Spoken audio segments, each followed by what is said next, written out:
Screen جناح public school میں art festival کا انعقاد کیا گیا۔ اس موقع پر اسسٹنٹ رجسٹرار ایجوکیشن نے خطاب کرتے ہوئے کہا کہ بچے مستقبل کے معیار ہوتے ہیں، ان کی تربیت کرنے والے ادارے خراج تحسین کے مستحق ہیں، اچھے ذہنوں کے تخلیقی اساتذہ ہوتے ہیں۔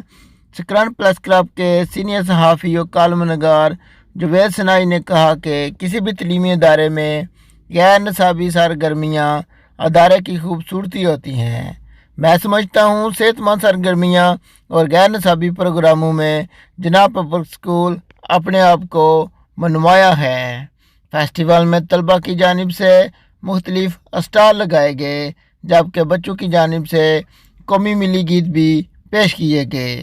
فیسٹیول میں آنے والے مہمانوں کو پرنسپل سید امتیاز شاہ راشدی کی جانب سے سندھ کی ثقافت اجرک کے تحفے پیش کیے گئے۔ اس موقع پر سکرین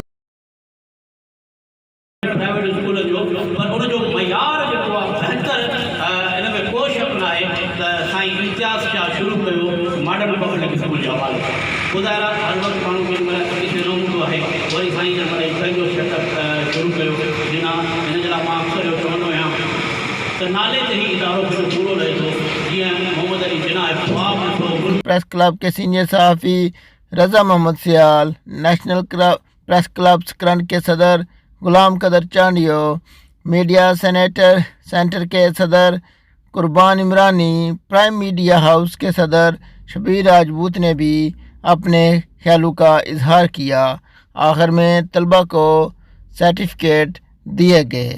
گل محمد لغاری، شمع نیوز، نواب شاہ۔